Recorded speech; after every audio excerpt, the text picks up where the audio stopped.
every time I want to talk about Jerusalem, I feel, why me? Why should I talk about Jerusalem? But I feel the urge that I want to talk about Jerusalem. I want to be a Jerusalemite.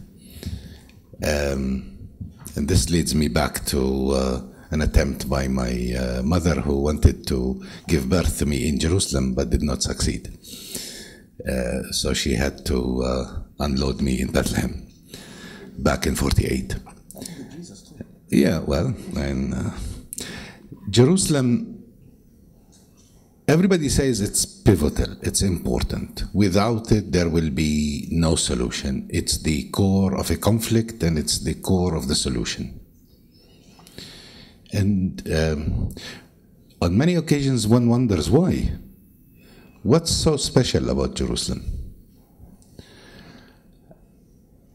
Luckily, maybe among the attendants here, being religious or non-religious, secular, atheists even, they all believe that they are under the trap that Jerusalem is the center of the world. Although later on in life, people have discovered that there is no center in this world. But still, people believe it deep in them. This is the center of the world.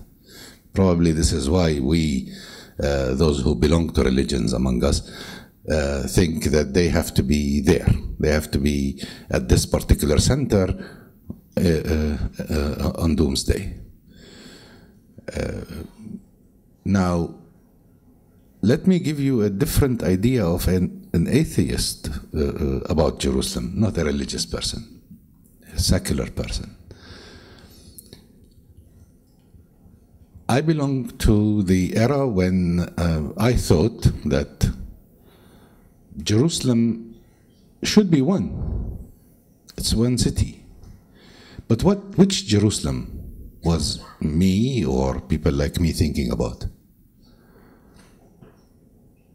I lived under Jordan, of course, between 48 and 67. And then people, some of us lived in Sheikh Jarrah, for example, or in Shafat, a little bit to the north. And we always thought, even if we're living there, which is about 2 kilometers away from Jerusalem, we always said we're going to Jerusalem, even if we're living in Sheikh Jarrah or in Shafat or in Sur Bahir, we're going down to Jerusalem. So Jerusalem, for any Palestinian, is a particular small, tiny area, as defined by the walls, probably nicer walls than the ones built today, but still walls that engulfed the old city. That's the Jerusalem that people feel and believe is the pivotal for a solution or for the continued conflict. Without a solution there will be no solution to the conflict. And without a solution in Jerusalem, there is no solution whatsoever. And I would agree fully with what Mr. Rouch said. The debate nowadays is whether we have a solution or no solution. 2 states or no solution. I don't believe in those who say that the possibility, or we're driving towards a 1 state, as if they're discovering the moon again or the wheel again. This 1 state has been tried. The idea of all the congregations, all the communities that ever lived in this historical area. For many of you, you would call it historical Eretz Israel, I would call it historical Palestine, thought that we should dominate, we should be here, we should live here, we should control here. And the conflict, as I heard sometimes at some point, Yitzhak Rabin, God rest his soul, saying when he said it's 100 years conflict, but it was going on from the early days of the last century, the 20th century. But by the 40s, the dwellers of this place and the people in charge, the big bosses of the world, the big powers, decided that the only solution is to divide it between mainly the two communities. But they tried to extract Jerusalem out of the whole story of the solution. So they wanted to internationalize Jerusalem, the old city and the environs of the old city. It did not work. Jews who were aspiring to have their national state fought tooth and nail. And they got to the walls of the old city of Jerusalem.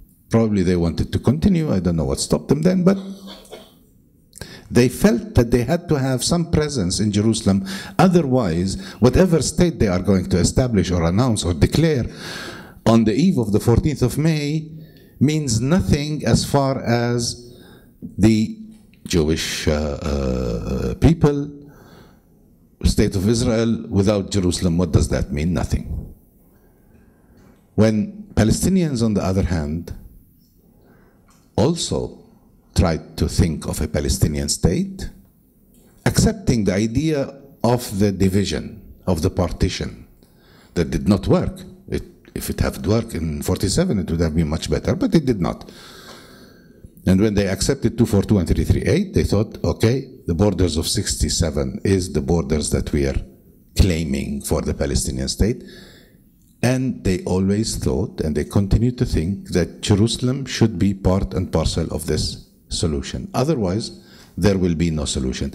Hence the importance of what we did, what many of us worked on to become the Geneva Initiative, is to make sure that if we want a solution, that Jerusalem will always have to be part of this solution, and in particular, the old city, the sacred areas, the holy areas of the various denominations should be taken into consideration. Whoever looks at the map of Geneva understands well why we have divided or attempted to divide the lines in the way we did.